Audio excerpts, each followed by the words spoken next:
The fog rolled across the Frostvale Highlands the way it always had. Slow, heavy, the kind of fog that remembered things long after the living had tried to forget them.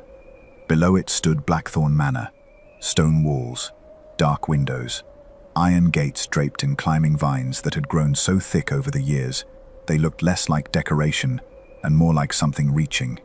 Like the house itself had grown hands and learned how to hold its secrets close. And in the northern tower, behind a pane of glass that had not opened in 7 years, a woman stood watching. Her name was Faith Everwin. She was 20 years old, and she had been standing at that window since she was 13. Not every minute, not every hour, but long enough that the stone ledge had worn smooth beneath her palms. Long enough that the thin crack running along the lower corner of the glass had become something familiar.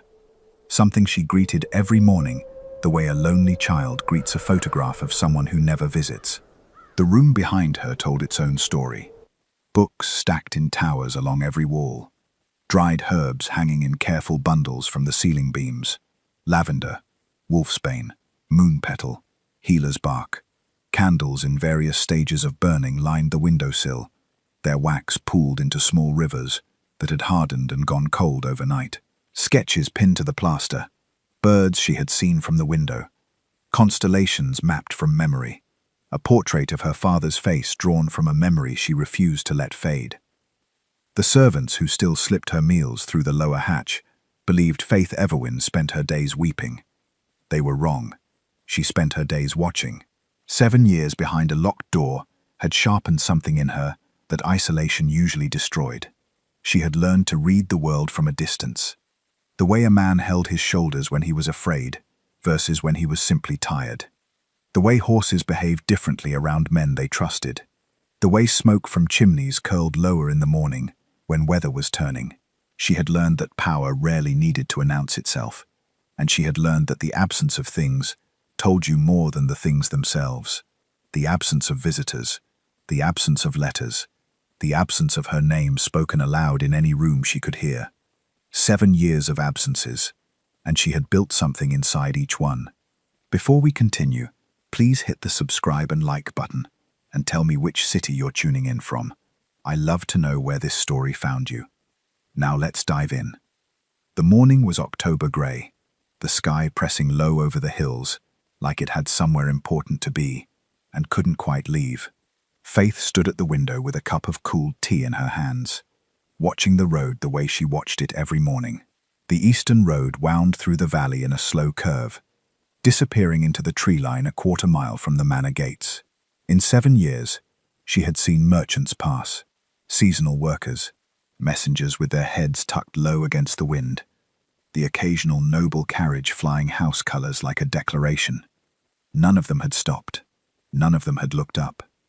She lifted her eyes toward the distant hilltop, where the fog still clung in thick ribbons. And then, something moved. She went still. A carriage. Dark horses. Well kept. The kind that belonged to a man who understood the difference between display and performance. 2 riders flanking from behind, one ahead.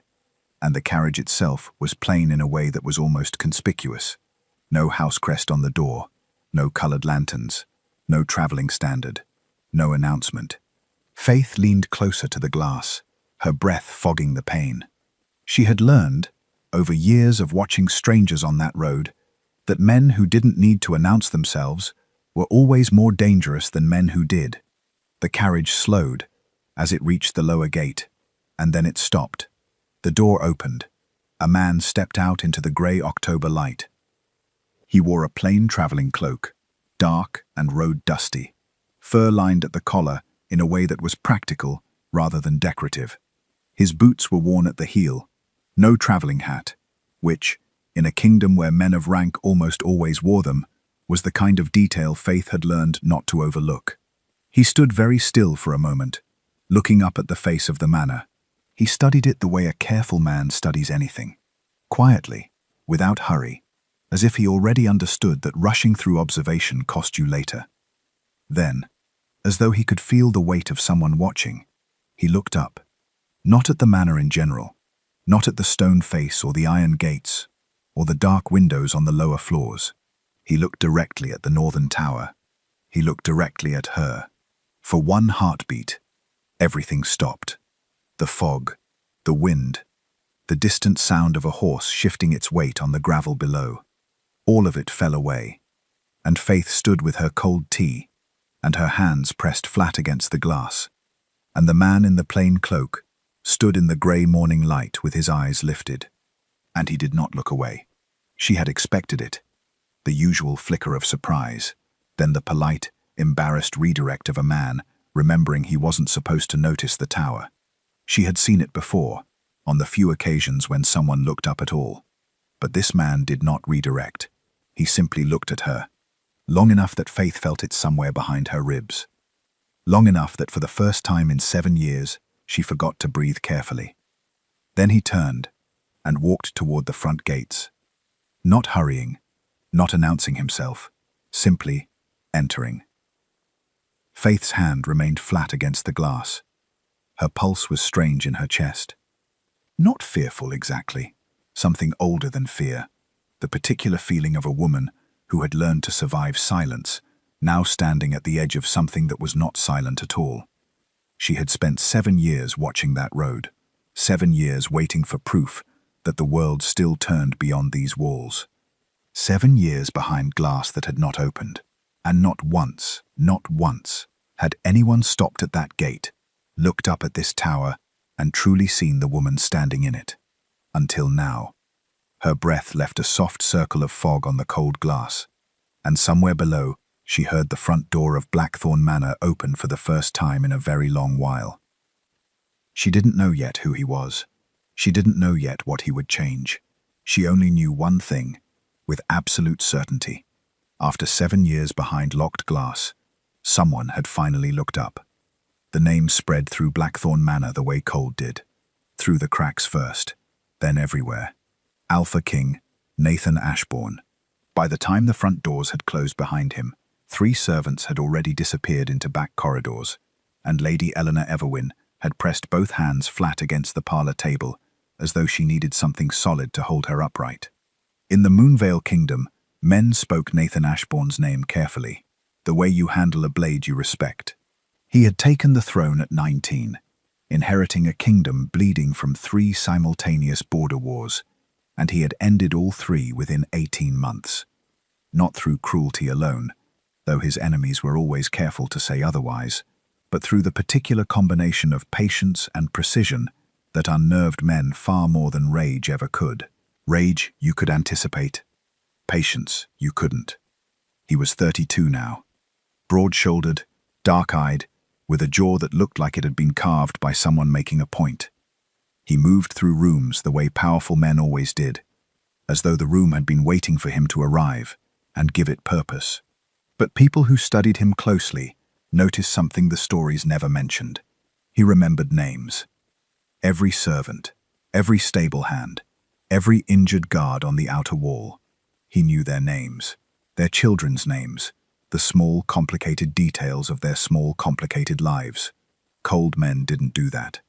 Cold men didn't kneel beside injured pups in the courtyard or carry letters personally to grieving widows on the border territories. The world had decided Nathan Ashbourne was frightening, and they were right. But they had chosen the wrong reason. He had come to Blackthorn Manor on official business. A territorial boundary dispute between the Everwyn estate and the neighbouring Duskfield pack had been escalating for months, generating enough legal noise that it required a royal representative's presence to settle. Nathan had chosen to come himself, rather than send an envoy. He hadn't been sure, until now, why. Cedric Everwyn met him in the entrance hall, a tall man in his mid-30s with good posture and nervous hands.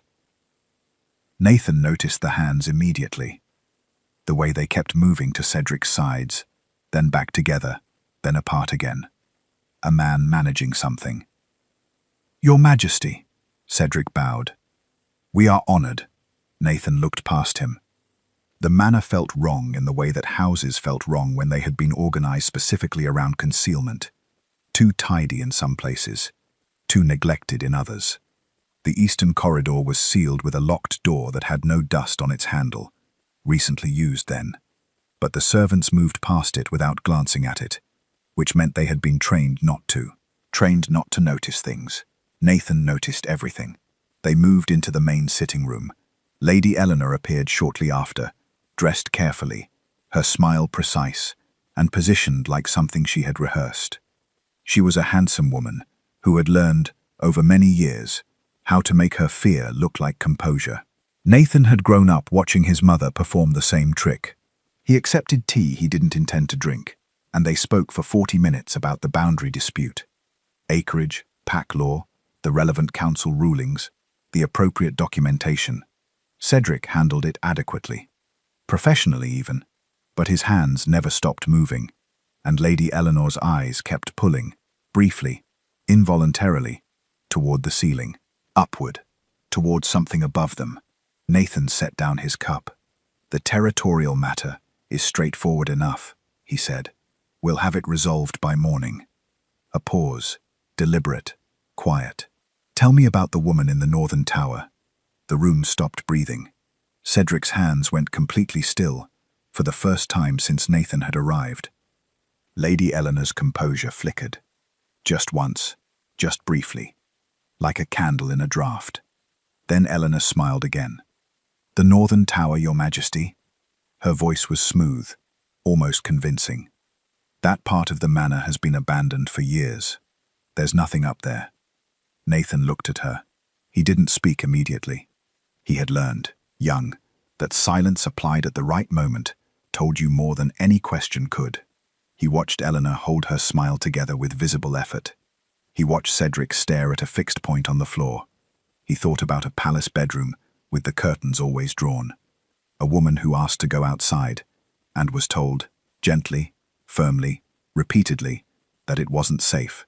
A boy of 9 who believed them because boys of 9 believed their elders. A woman who died quiet and invisible, while a kingdom watched and called it tragedy. Nathan set down his cup. "I wasn't asking," he said simply. The servant who led him up the northern staircase kept his eyes forward and his shoulders rigid. Behind them, Nathan could hear Cedric following at a distance, not close enough to suggest authority, not far enough to suggest he'd been dismissed. The lock on the tower door was heavy iron, old, but oiled. Someone had been maintaining it. Nathan took the key from the servant's trembling hand, and without ceremony, without announcement, he turned it. The mechanism released with a sound that echoed down the stone corridor. In the room above, Faith Everwin was sitting beside her window. Her book was open, her tea was cold, and then she heard it. A sound she had nearly forgotten. The lock, turning. The door swung inward on silent hinges. Nathan stepped through and stopped. He had expected many things, squalor perhaps. The particular kind of neglect that came from years of deliberate abandonment.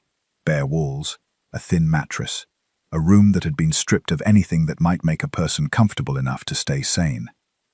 What he found instead was something that took him a moment to understand. Books. Everywhere. Stacked in careful columns along every wall, organized in a system he could see had logic to it. Healers' texts on the left, histories in the center, philosophical treatises nearest the window where the light was best. Dried herbs hung from the ceiling beams in precise bundles, each tied with a different color of thread. Lavender, moon petal, healer's bark, wolfsbane. The sketches pinned to the plaster were detailed enough to be professional. Birds rendered feather by feather, constellations mapped with deliberate accuracy. A man's face drawn from memory with such careful love that Nathan felt, looking at it, that he was intruding on something private. Journals lined the shelf beside the fireplace. Dozens of them, candles at every surface, a mortar and pestle, small glass bottles stoppered with wax, labeled in a handwriting that was small and precise and certain. This was not a prison cell. This was a scholar's study, built by someone who had refused, quietly and stubbornly, to become what captivity wanted her to be. Nathan turned. Faith Everwin stood beside the window, still, composed. Her silver gold hair fell loose around her shoulders, and her dress was old but clean. Her chin at an angle that was not quite defiant and not quite proud, something more complicated than either. Something that looked like a woman who had decided, long ago, that she would not shrink simply because the room was small. She was watching him the way she had watched him from above, carefully, completely. Nathan looked at Lady Eleanor. He did not look at Faith's face. He did not remark on the room, or the years, or the obvious truth crowding every corner of it. He simply asked, quietly, "How long?" Eleanor opened her mouth. Nothing came out. The silence stretched long enough to answer the question on its own. "Leave us," Nathan said. He did not approach her. He crossed the room, moved the journals from the chair nearest the fireplace, and sat, as though he had been invited, as though this was simply where the conversation was going to happen, and they might as well be comfortable. Faith watched him for a moment. Then she sat across from him. The fire between them was low but steady. He didn't speak first. He simply waited, with the particular quality of patience that Faith had only ever read about in the histories of men who understood that silence was not empty, that it was, sometimes, the kindest thing you could offer someone who had spent years not being heard. So she spoke, slowly at first, carefully, testing each word like a step on uncertain ground. She told him about the first year, how she had cried until crying became boring and then became useless, how she had started reading simply to have somewhere to put her mind, how Wren, the youngest of the kitchen maids, had begun sliding extra candles beneath the door along with the meal trays.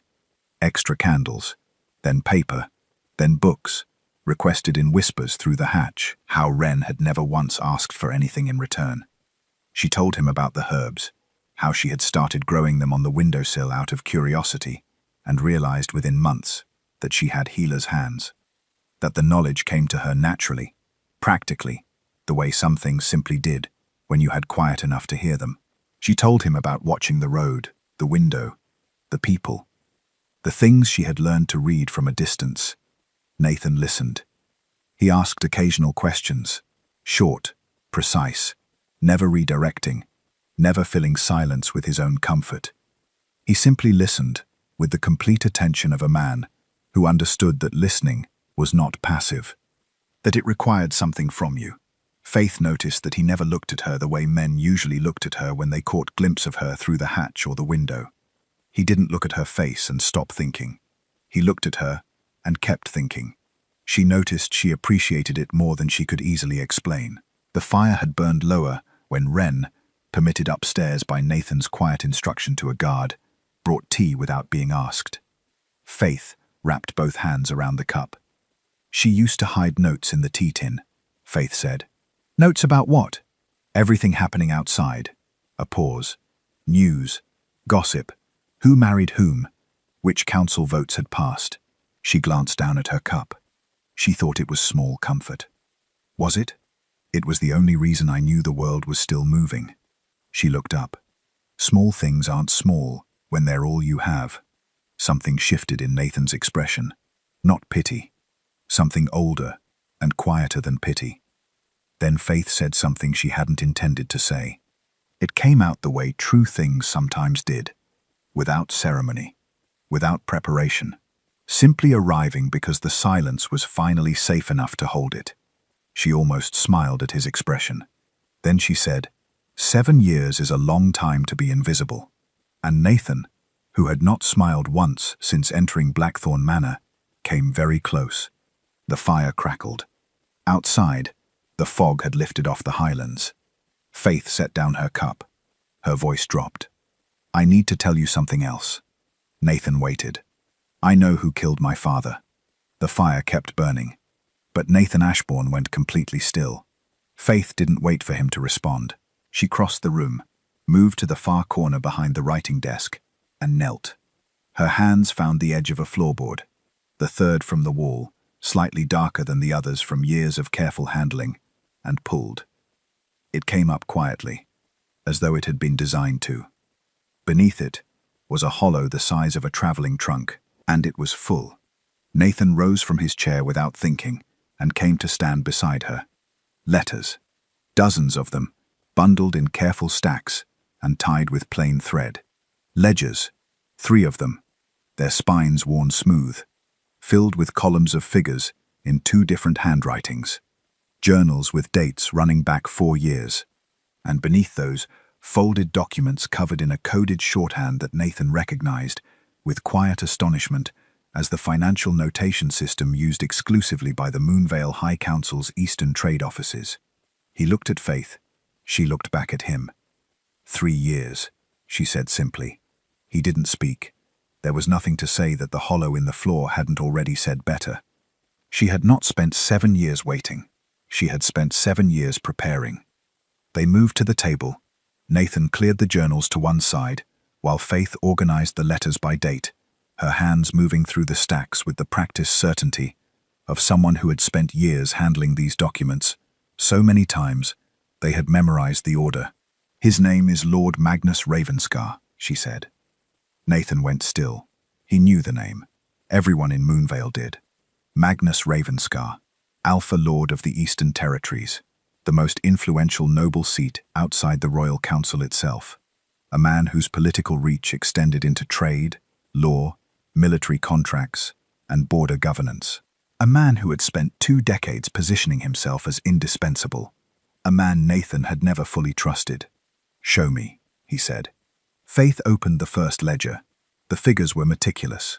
Over 6 years, large sums had moved out of the Everwin estate accounts, not stolen outright, which would have been traceable, but redirected. Fees for services never rendered. Payments to contractors who didn't exist. Percentages quietly absorbed by shell accounts that connected, through 4 layers of financial distance, to the Ravenscar trading house. The second ledger showed the same pattern from the opposite direction. Incoming funds, manipulated to look like Cedric's personal investments, making him look complicit, whether he knew it or not. Cedric didn't understand what he was signing, Faith said quietly. Magnus made sure of that. He introduced himself as a financial advisor the year after my father died. Cedric was grieving, overwhelmed. Magnus offered to manage things. She paused. He was very generous about it. Nathan's jaw tightened. He controlled everything within 18 months, Faith continued. The estate income, the council voting proxy, the staff appointments. And when he had enough leverage, she unfolded a letter. He began making threats. The letter was addressed to Lady Eleanor. The language was courteous. The meaning was not. The continued well-being of your household depends upon your continued discretion. A woman of your standing understands that certain arrangements, once made, cannot be unmade without consequence. Nathan read it twice. There are 11 letters like that, Faith said. To my mother, to Cedric, to the estate physician. She laid them out in a row. He built a cage out of fear, and then he put everyone inside it, including you. Especially me. She was quiet for a moment. Magnus Ravenscar has a son, she said. Dorian. He's 30 now. Was 23 when my father was still alive. Her voice remained even, carefully, deliberately even. At a council dinner, I was 13. Dorian announced to the table that I would one day belong to their family. He said it the way men say things they've already decided. Nathan looked at her. That was the last dinner I attended, Faith said. The same week. It wasn't a question. The same week, she confirmed. The fire made the only sound in the room. Nathan reached across the table to pull the nearest ledger closer, and Faith reached at the same moment to steady the stack beside it, and their hands met briefly over the documents. Neither of them moved away immediately. Neither of them mentioned it. After a moment, Nathan turned the ledger page, and then he stopped. Tucked inside the back cover, pressed flat, folded twice, the paper older and softer than everything around it, was a journal, smaller than the others. The initials on the cover were stamped in worn gold. A.E. Alaric Everwin. Faith's breath changed. Nathan lifted it carefully and opened to the final pages. And there, pressed between the last 2 leaves of her father's handwriting, was a document. Formal, witnessed, sealed. A will. A second will. Different from the one that had been read after Lord Alaric's death. Completely different. Faith's hand came up slowly and covered her mouth, and Nathan read it once, then read it again, then looked up at her with something in his expression that was not astonishment. It was fury. Quiet, absolute, controlled fury. The most dangerous kind. The will was 12 pages long. Lord Alaric Everwyn had written it by hand, not through a council scribe, not through the estate solicitor. By his own hand, in the careful, deliberate penmanship of a man who understood that some things were too important to pass through other people's fingers. Nathan read it in full. Faith stood beside him and read it with him, and neither of them spoke until the last page. Everything. The Everwyn estate, the lands, the vineyards along the southern ridge, the northern timber holdings, the trade routes, the council seat, the financial reserves, all of it. Not to Cedric, to Faith, entirely and without condition, to Faith Mara Everwyn. Upon her 21st birthday, or upon evidence of her father's unnatural death, whichever came first, beneath the estate provisions, in smaller writing that looked like it had been added later, perhaps in a different hour, a different mood, were her father's final words. If I die unexpectedly, trust no one wearing the Ravenscar crest. I should have protected her sooner. I am sorry I did not. She was always the strongest of us. I knew it from the beginning. I should have said it more often while I still could. Faith read those lines 3 times. Then she stopped reading. Nathan set the document down. He placed both hands flat on the table, and for a moment, he simply stood there with his head lowered, not in grief, in something colder and more deliberate than grief. He had this for 3 years, he said quietly. Yes, Magnus Ravenscar has controlled an estate that legally belongs to you, has kept you imprisoned in a tower of a house that is legally yours. A pause. For 3 years. Yes. Nathan lifted his head. The fury in his expression was the quiet kind, banked low, completely controlled, which made it considerably more frightening than if he had raised his voice. He crossed to the door and opened it. Cedric was in the corridor. He had clearly been standing there for some time. His posture had collapsed somewhere between the sitting room and this moment. The good posture gone, the managed expression gone, replaced by something rawer and less practiced.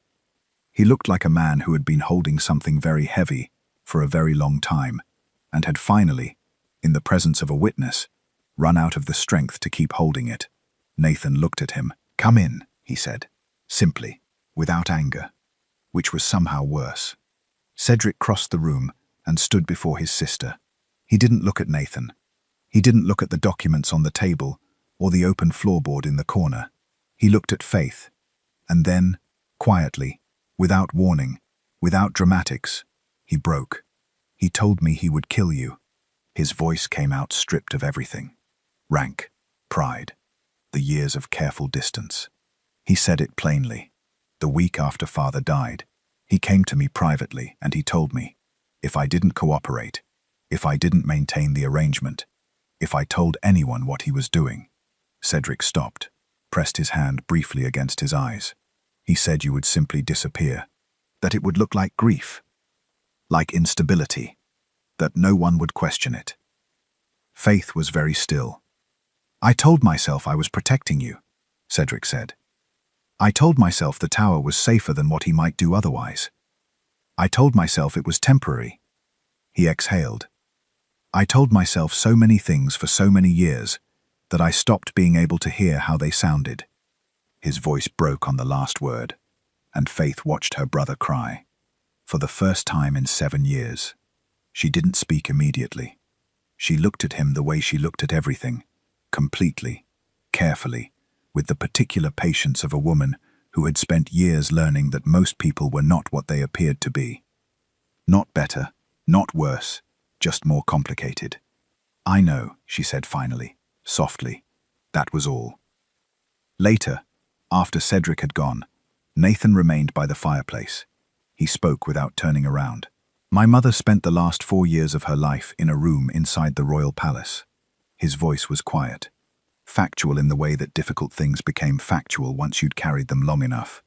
"They called her fragile, unstable, said the outside world distressed her." A pause. "She was 31 when she died. I was 9. I believed everything they told me, because I didn't know yet that adults lied about the things that mattered most." Faith moved to stand beside him. She didn't offer comfort in words. She simply stood close enough that he could feel she was there. After a moment, his shoulder dropped slightly. A small thing, enormous. Their walls did not fall that night, but something shifted in the space between them, something quiet and permanent, the way foundations shifted, invisibly, underground, before anything above the surface had changed at all. Then a knock came at the door. A servant, pale-faced, breathing too quickly. "Your Majesty." He looked at Nathan, then at Faith. "Lord Magnus Ravenscar has arrived." The fireplace crackled. Neither of them moved. Then Nathan straightened slowly, and Faith lifted her chin. Lord Magnus Ravenscar arrived the way he always arrived, as though the space had been expecting him. He was 60, broad through the chest, with silver hair worn long, and the particular bearing of a man who had spent 4 decades ensuring that other people moved out of his way before he reached them. He wore the Ravenscar crest openly, a black raven on deep crimson, and he smiled as he crossed the threshold into Blackthorn Manor, with the ease of someone entering a room they already considered theirs. He had not been invited. He hadn't needed to be. Not until now. The library doors were open. Magnus stepped through them, still speaking. Something about the territorial matter, about his eagerness to assist the crown, about what a fortunate coincidence that he happened to be traveling nearby. Then he saw her. The words stopped. Not gradually, not with the slow fade of a man reconsidering his approach. They simply stopped. Faith Everwin stood at the far end of the library table, wearing a plain grey dress, with her silver gold hair loose, both hands resting quietly at her sides. Beside her, slightly behind, stood Alpha King Nathan Ashbourne, with his arms crossed and his expression perfectly neutral, in the way that Nathan's expressions were always perfectly neutral when he was paying very close attention. Magnus looked at Faith. Faith looked at Magnus. She did not smile. She did not flinch. She simply stood in the room that legally belonged to her and waited for him to remember how to breathe. The smile disappeared from Magnus Ravenscar's face for the first time in longer than most people could remember. Then he recovered, because men like Magnus always recovered. "Lady Faith." His voice was smooth, measured, a single beat slower than usual. "I had heard you were unwell. I'm relieved to see you looking." "Sit down," Faith said. Not loudly, not unkindly, but with the absolute certainty of a woman in her own home. Magnus looked at Nathan. Nathan said nothing, which told Magnus everything he needed to know about how this conversation was going to proceed. He sat. Faith placed the documents on the table one at a time.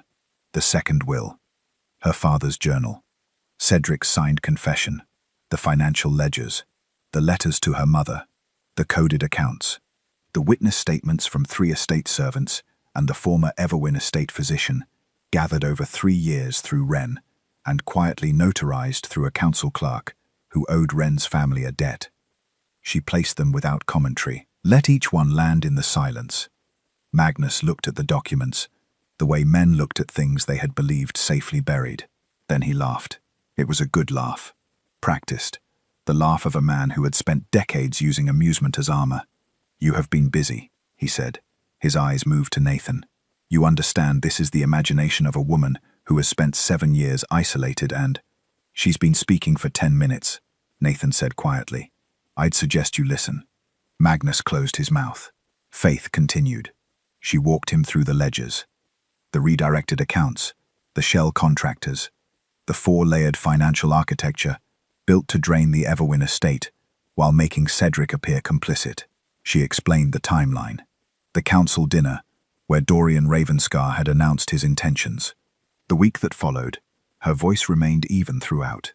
No tremor, no theatrics, just truth, laid out with the precision of someone who had spent 3 years ensuring it was airtight. Magnus's composure eroded the way expensive things eroded. Slowly, expensively, in ways he tried to make look like something other than damage. "This is circumstantial," he said. "Letters can be fabricated. Ledgers can be altered. The word of a woman who has been—" "Locked in a tower?" Faith said. He stopped. "I'm aware of what I've been," she said. "I'm also aware of what I spent those years becoming." She picked up the second will and held it toward him. Her father's seal caught the light. "This document gives me the estate, the council seat, and the legal standing to bring every one of these documents before the High Council." A pause. "Which I intend to do." Magnus rose from his chair. The smile he produced was the ugliest version of itself, stripped of charm, showing what lived underneath. "You think beauty makes you powerful?" he said. Faith stepped forward. He had not expected that. "No," she said softly. "Truth does." For one suspended moment, Magnus Ravenscar, the most powerful Alpha Lord in the Eastern Territories, the man who had controlled this estate for 6 years through fear and financial manipulation, took one step backward. He didn't appear to notice he had done it, but Nathan did, and Faith did. Magnus straightened, buttoned his coat, produced the remnants of his smile. "This isn't finished," he said. "No," Faith agreed. "It isn't." He left without being escorted, and the room held its silence until his footsteps faded. Then Nathan looked at Faith. "He'll move tonight," he said quietly. Faith was already turning toward the fireplace. "I know," she said. "Then we should be ready." "We are," she said. And she meant it. They came at the 3rd hour after midnight. No announcement, no approach sounds on the gravel, only the guard dogs going suddenly, completely silent, which was worse, and then the eastern gate shattering inward like it had been struck by something that did not stop to consider whether gates were supposed to hold against it. Nathan was already moving when the first shout came up from the courtyard. He had expected it. When Magnus Ravenscar left a room vowing quiet revenge, he didn't wait. Men like Magnus understood that momentum was a weapon, that the window between humiliation and consequence was narrow and needed to be used before it closed. He had sent 8 rogue wolves, large, coordinated, the kind of hired force that left nothing on paper connecting it to the man who paid for it. Nathan met the first 2 in the corridor outside the library. It was brief, and it was not clean, and when it was finished, he moved toward the eastern staircase, where his own guards were engaging the remaining 6 near the servant quarters. What he did not expect, what stopped him at the top of the stairs, was Faith. She was already below him in the entrance hall, not hiding, not fleeing toward the tower. She had pulled the medical case from the kitchen stores and knelt beside a young guard, barely 18 from the look of him, who had taken a blow to the shoulder that had dislocated it badly and was bleeding at the temple from where he'd struck the stone floor going down. "Stay still," she said. Her voice was calm in the specific way of someone trained to be calm, not someone feeling it. "I need you to breathe slowly. This will hurt for exactly 1 second." It did. Then the shoulder was back. The guard made a sound that was half pain, half astonishment. Faith was already moving to the next man. Nathan watched her for 2 seconds. Only 2. And in those 2 seconds, he understood something about Faith Everwin, that the tower, and the books, and the evidence beneath the floorboards had not fully communicated. She was not someone who had survived captivity. She was someone who had spent captivity building toward exactly this. "Everwin," he said sharply. She looked up. "Stay visible to my guards," he said. "Not hidden, visible, so they know where you are." She held his gaze, then nodded. He went back into the fight. It ended within the hour. 6 of the rogue wolves were restrained. 2 had fled into the western tree line, where Nathan's outriders ran them to ground before dawn. The manor had damage along the eastern corridor and the gate. 3 guards with injuries ranging from serious to manageable, and 1 casualty, a senior guardsman named Aldrich, 20 years in Everwin service, who had held the entrance hall long enough for the others to position, and whom Faith could not save because she hadn't reached him in time. She had tried.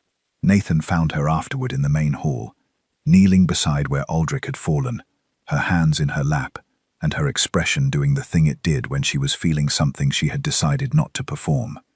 He sat beside her on the cold stone floor. Neither of them spoke for a while. It was Faith who noticed the wound, a cut along Nathan's left side, deep enough the kind that came from something that had gotten closer than it should have. He had not mentioned it. He had not been going to mention it. She saw the way he held himself when he sat and said, simply, "Take off your coat." He looked at her. Nathan. He took off his coat. She worked in the library beside the fireplace, which was the warmest room with the best remaining light. She was methodical and precise, and she didn't make conversation while she worked, which he appreciated. She cleaned it, assessed it, made a decision about closure that she explained briefly, and then carried out with her healer's hands. Quick, certain, confident. He didn't make a sound. She glanced up at that. "Most men make a sound," she said. "I'm aware." Something close to amusement crossed her face. When she finished, she washed her hands in the basin Ren had brought and sat back in the chair across from him. The fire had settled to a steady low burn. The manor was quiet in the particular way of a place that had been loud and was still recovering. Nathan leaned back and was asleep within 10 minutes. Faith watched him. This man, the most feared ruler in the Moonvale Kingdom, the man whose enemies spoke his name carefully, the man who had walked into a locked tower without asking permission and listened to her for hours without flinching, asleep in her library chair, with his coat folded over his arm and his face, in sleep, entirely unguarded. She took the blanket from the reading couch, settled it over him, stood back. He opened his eyes. Just briefly, just long enough. "I was afraid of losing you," he said quietly. "The way people said things that came out before they had decided to say them. Before I even knew your favorite flower." The firelight was warm on her face. Faith felt the blush before she could prevent it. "Moonflowers," she said softly. His eyes closed again, and Faith sat back down with her book and read until morning came. They received word at dawn. Magnus Ravenscar had been intercepted at the northern border crossing, attempting to reach the eastern territories before news of the night's events could travel ahead of him. Nathan's outriders had been waiting. He was in custody before the sun fully cleared the highlands, and in the library of Blackthorn Manor, over cold tea and scattered legal documents, Nathan and Faith began to prepare for trial. The High Council chamber in Velmore City had seen many things in its 400 years. Wars declared, treaties signed, titles stripped and stripped again. The particular theatre of powerful men deciding the shape of other people's lives from behind a long table with very good lighting. It had not seen anything quite like this. 40 Alpha Lords, seated in the tiered gallery that curved around the chamber floor in a horseshoe. 40 men representing the full breadth of Moonvale's noble pack structure. Eastern Territories, Western Highlands, Northern Border Clans, the coastal seats. Men who had spent their careers being the most significant presence in any room they entered. The chamber filled with the low murmur of men who had read the preliminary documents and were still deciding what to make of them. Then the doors at the far end opened. Faith walked in alone. She wore grey, simple wool, well cut, nothing decorative, no jewels at her throat or her wrists, no house colours, no symbolic crest, no crown borrowed from anyone else's authority. Her silver gold hair was pinned simply. Her hands were at her sides. She looked like exactly what she was, a woman who had decided that the truth was enough to wear and had dressed accordingly. The murmur in the gallery faded. She walked the full length of the chamber floor to the speaker's position, without hurrying, without looking at the gallery, without performing composure. She simply had it. The specific composure of someone who had spent 7 years in a quiet room, learning the difference between what was essential and what wasn't. She reached the podium. She looked up at 40 Alpha Lords, and she began. She started with the small things. The wooden sill worn smooth under her palms, the crack in the corner of the tower glass that she had greeted every morning for 7 years. The way Wren folded the notes so they fit beneath the tea-tin lid without crinkling. The particular quality of silence in a room where you are the only person who knows you exist. She did not perform the grief of it. She simply described it. And somehow that was worse. Somehow a plain account of a locked door, and 7 winters seen through glass, and a father's handwriting on the final pages of a hidden journal, landed with more weight than any prepared speech could have carried.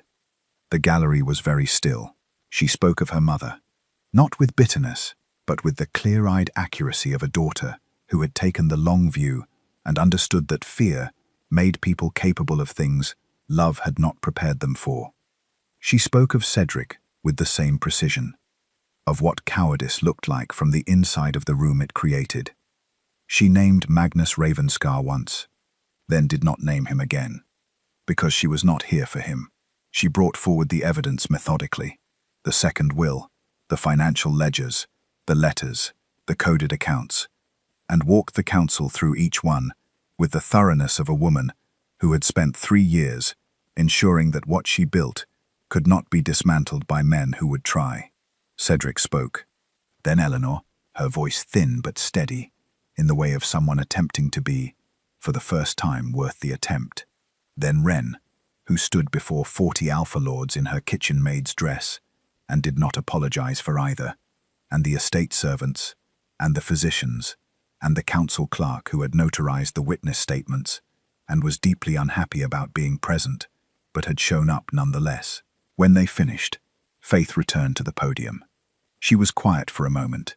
Then she said, "I am not here to ask for sympathy. I am not here because of what was done to me." A pause. "I am here because what was done to me will be done to someone else's daughter next week, and the week after that, and every week following, unless this council decides today that it will not." The chamber was absolutely silent.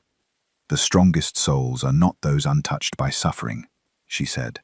"They are the ones who keep their kindness after surviving it." She stepped back from the podium. "I kept mine," she said simply. "I would like the law to keep it too." 40 Alpha Lords rose. Not immediately, not as a coordinated gesture. One at a time, beginning with the eldest lord in the northern gallery, and moving through the chamber the way a tide moved. Unhurried, complete, inevitable. 40 men. Hands over their hearts. Not for her face, not for her bloodline or her estate, or the political calculus of aligning with the Alpha King's apparent interests. For the woman who had spent 7 years behind locked glass building something that could not be imprisoned. For courage. Magnus Ravenscar was stripped of his title before the sun moved.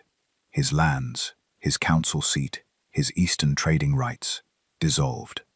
His exile was permanent and without condition, witnessed by 40 signatures and sealed by royal authority before the chamber cleared. He was escorted out without ceremony.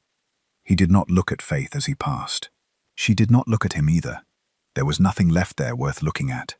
The Everwin Act was formally proposed that same afternoon, introduced by the eldest council member and co-signed by 37 of the 40 lords before evening. No woman in the Moonvale Kingdom may be confined against her will, under any claim of protection, family arrangement or noble custom. It would become law within the month. Nathan left for the capital 3 days later. The kingdom required him. It always did. He stood at the Blackthorn gates in the grey morning and said very little, because Nathan Ashbourne had never needed many words to say something completely, and Faith stood at the top of the manor steps and said very little back. He left, and 2 weeks later, the first letter arrived. Long, unhurried, written in handwriting that was smaller and more careful than Faith had expected, as though he had thought about each sentence before committing it. She read it twice, then sat down and wrote back. Spring came slowly to the Frostvale Highlands, the way good things came, after hard years, not announcing itself, not arriving all at once, just a gradual softening at the edges, the frost thinning, the morning light lasting a little longer each day, the climbing vines along the manor walls putting out small green shoots that had no urgency about them whatsoever. Faith noticed them from the northern tower on the first morning she opened the window. She opened it on a Tuesday in late March, for no particular reason except that she decided to, and the cold air came in smelling of thawed earth and pine, and something indefinably alive. She stood there for a long time. Then she left the window open and went downstairs to begin the work. The tower room took 3 weeks to transform. The iron bars came down first, then the heavy curtains. Then the small, mean furniture that had been chosen. She understood now, specifically because it offered no comfort, nothing that might make captivity feel sustainable. In their place, proper shelves, floor to ceiling, built by two estate carpenters who worked without asking questions because Wren had briefed them thoroughly, and Wren's briefings left very little room for questions. Books came up from the study, from storage, from the donations of 3 neighbouring estates, whose lords had voted for the Everwin Act and wanted to do something useful with the feeling it left behind. By April, the northern tower was a library. Its windows, both of them, the old one and the new one, cut into the eastern wall to let in the morning light, stayed open. Always. The Everwin Act became law on the 14th of April. Faith read the official proclamation in the main hall, surrounded by Wren, 2 estate servants, and her mother.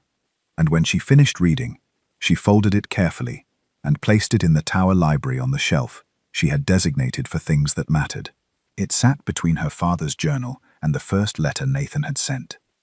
The letters came every week, Wednesday mornings, without exception, arriving with the regular post in Nathan's small, deliberate handwriting on plain paper, with no royal seal.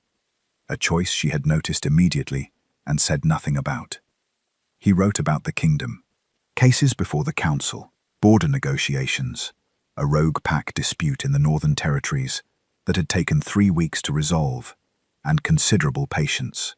He wrote about the injured guard from the Blackthorn attack, the young one, barely 18, who had recovered fully and been assigned, at Nathan's personal recommendation, to the Royal Palace Training Corps.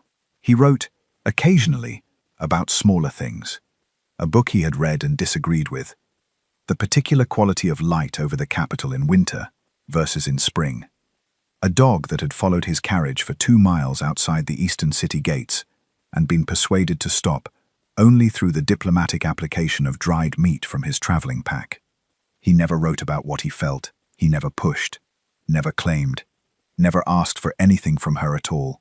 He simply stayed, in the only way available to a man, 3 days' ride from the woman he was thinking about. He stayed through paper and ink, and Wednesday mornings. He stayed through the specific discipline of a man who understood that some things could not be reached for, that they had to be arrived at freely or not at all. Faith understood what he was doing.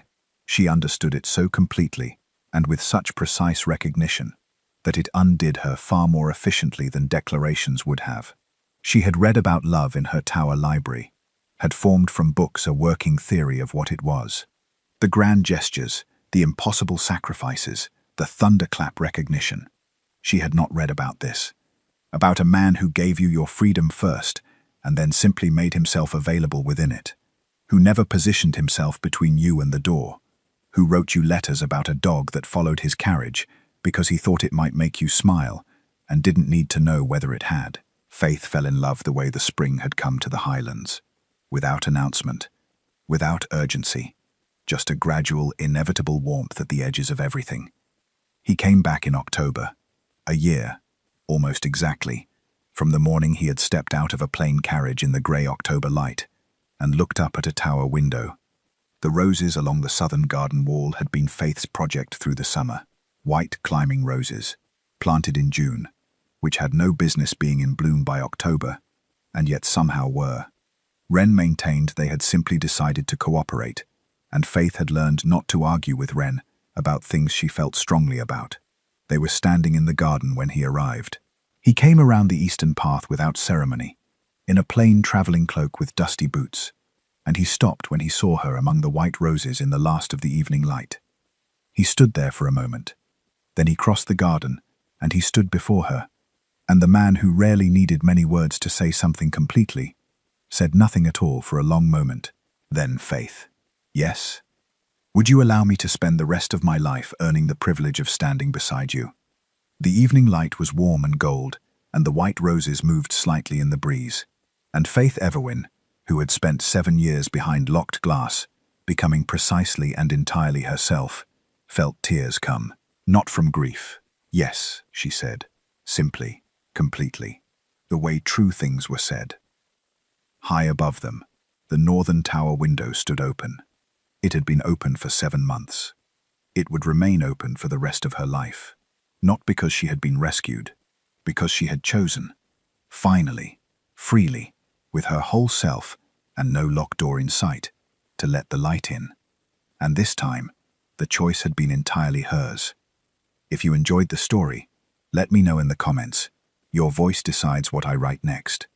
Don't forget to subscribe if you want more moonlit love stories like this one.